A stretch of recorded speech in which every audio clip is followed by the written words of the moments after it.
Praise the lord. యేసుక్రీస్తు వారి పరిశుద్ధమైన నామంలో మీ అందరికి వందనాల శుభాలు తెలియపరుస్తున్నానండి. కీర్తనల గ్రంథం 119వ కీర్తన 165వ వచనం. నీ ధర్మశాస్త్రమును ప్రేమించు వారికి ఎంతో నెమ్మది కలదు అని దేవుని వాక్యం సెలవిస్తుందండి. మనము ఎప్పుడైతే దేవుని వాక్యమైన ధర్మశాస్త్రాన్ని మనం గైకొంటూ ధ్యానిస్తూ ఉంటామో మనకి దేవుడు నెమ్మదిని దయచేస్తానని యేసుక్రీస్తు వారు సెలవిస్తున్నారండి.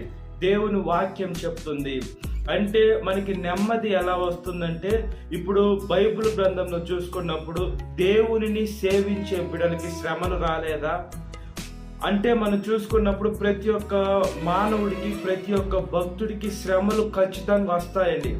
అయినా కూడా వాళ్ళు నెమ్మదిగా ఎందుకున్నారంటే, నాకు దేవుడు ఉన్నాడు, నా దేవుడు నా ప్రతి ఒక్క బాధని తీసివేస్తాడు, నా ప్రతి ఒక్క వేదనని తీసివేస్తాడు, నా కన్నీళ్లను నాట్యంగా మారుస్తాడు, నా దేవుడు ఆయన ఆత్మని నాకు దయచేస్తాడు, ఆయన సేవలో నన్ను ముందుకి నడిపిస్తాడు, నా దేవుడు ఉంటే నేను కదల్చబడను అనే ఒక ఆలోచన అక్కడ ఉండేటువంటి భక్తులు కలిగి ఉన్నారండి. మనము కూడా భక్తిగా ఈ లోకంలో శక్తిగా జీవించాలి. మనము కూడా భయపడాల్సిన అవసరం లేదు, మనము దిగుడు పడాల్సిన అవసరం లేదు, మనం చింతించాల్సిన అవసరం అసలు లేదండి.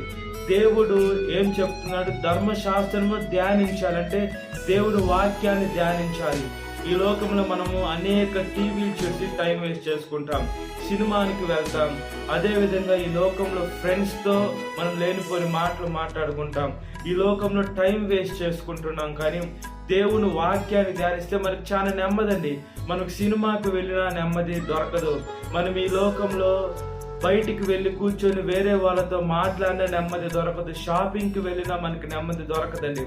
దేవుని ఆదరణ మాటలు మనకి నెమ్మదినిచ్చేటువంటిగా ఉంటాయండి. దేవుడు మనకి శాంతినిస్తానని దేవుని వాక్యం సెలవిస్తుంది. ఈ లోకం ఇచ్చేటట్లుగా కాకుండా దేవుని శాంతి చాలా ప్రత్యేకంగా ఉంటుందండి.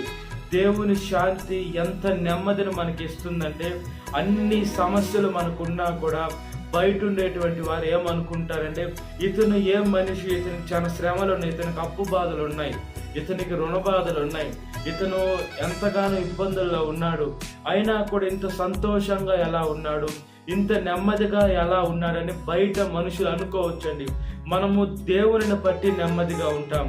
దేవుడు మనతో ఉన్నాడు, మనలో ఉన్నాడు, మనల్ని నడిపిస్తున్నాడు, ఆయన ఆత్మని మనకు దయచేస్తున్నాడు. కాబట్టి మనం ఈ లోకంలో సాఫీగా మనం కొనసాగచ్చండి. మనము ఎవరికి భయపడాల్సిన అవసరం లేదు, మనము ఎవరికి దిగులు పడాల్సిన అవసరం లేదు. మనం దేవుని వైపు చూడాలి, దేవుని వాక్యం వైపు చూడాలి. దేవుని వాక్యము రెండంచులు కలిగిన ఖడ్గం అండి. ఒట్టి వినేటువంటి వారికే కాదండి వాక్యం వర్తించేది, చెప్పేటువంటి వారికి కూడా వర్తిస్తుంది. వాక్యం అతను చెప్పేటువంటి అతను ఏం చేయాలంటే, ముందు అతను అప్లై చేసుకోవాలి. అతను వాక్యానుసారంగా జీవిస్తున్నాడా లేదని అప్లై చేసుకొని ఇతరులకి సప్లై చేసేటువంటి బిడలుగా ఉండాలని. ఈ లోకంలో ఇప్పుడు ఎలా ఉందంటే, అతను అప్లై చేసుకోవటంలో ఇతరులకి సప్లై చేస్తున్నారు, ఇతరులకి ఇతను పాటించడు కానీ ఇతరులకు చెప్పేటువంటి మనుషులు ఎక్కువైపోతున్నారండి. ఈ లోకం ఎలా ఉందంటే, ఇతరులు పాపం చేస్తున్నారు, అతని పాపము అతని ఫ్యామిలీ గురించి పక్కన పెట్టేస్తారు, ఇతరుల్ని ఎదురుగా ఉండేటువంటి వేరే కుటుంబాన్ని సరిచేయాలి, వేరే కుటుంబాన్ని బాగు చేయాలి, వేరే కుటుంబాన్ని మంచిగా తీర్చిదిద్దాలి అనే ఒక ఆలోచన కలిగి ఉన్నారండి. వాళ్ళ కళలో దూలాలు పెట్టుకుంటున్నారు, ఎదురు వారి కళలో నలుసులు, ఎవరి కళలో నలుసులు ఉన్నాయి అని ఎత్తుక్కుంటూ వాళ్ళు మనల్ని తప్పుగా ఏరి చూపించినప్పుడు మనం భయపడాల్సిన అవసరం లేదండి. ఏమంటే మనుషులు వాళ్ళ మాటల ద్వారా మనకున్న శాంతిని తీసివేస్తారు, మనం అశాంతం అయిపోతాం, అదేవిధంగా మనము చాలా ఇబ్బందులకు లోనవుతాం.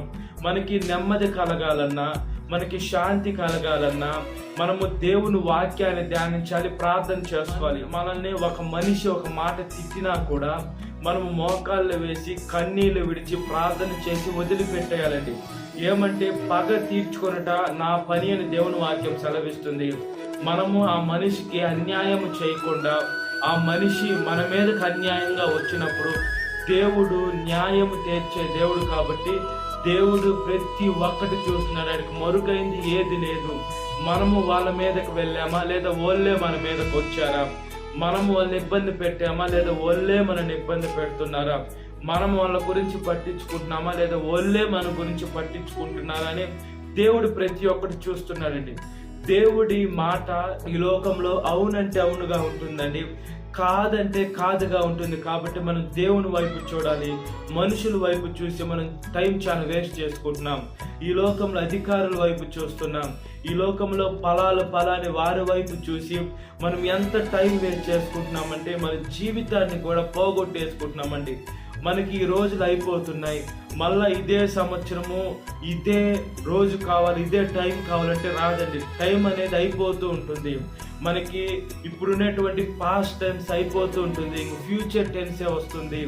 అదేవిధంగా మనం ఈ లోకంలో ఉన్నప్పుడు చాలా జాగ్రత్తగా మన టైంని వేస్ట్ చేసుకోకుండా, మనుషుల గురించి పట్టించుకోకుండా మనం నెమ్మదిగా సుఖంగా ఈ లోకంలో దేవుని వాక్యం ధ్యానిస్తే చాలండి.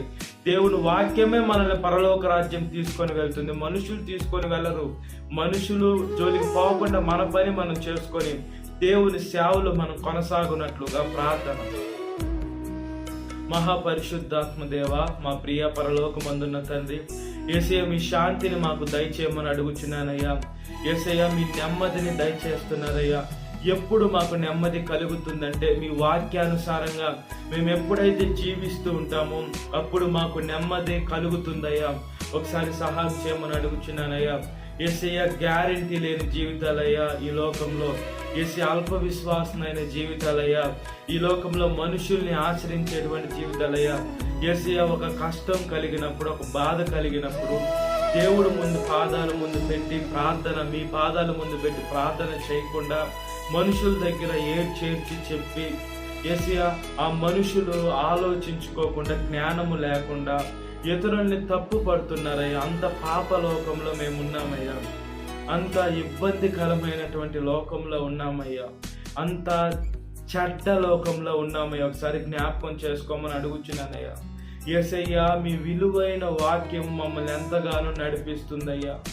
మీ విలువైన వాక్యము మమ్మల్ని ఎంతగానో పరలోక రాజ్యానికి చేరుస్తుందయ్యా. మీ విలువైన వాక్యము మమ్మల్ని అయ్యా ఈ లోకంలో పాపం నుంచి తప్పిస్తుందయ్యా. అన్ని సమస్యలు వస్తాయి.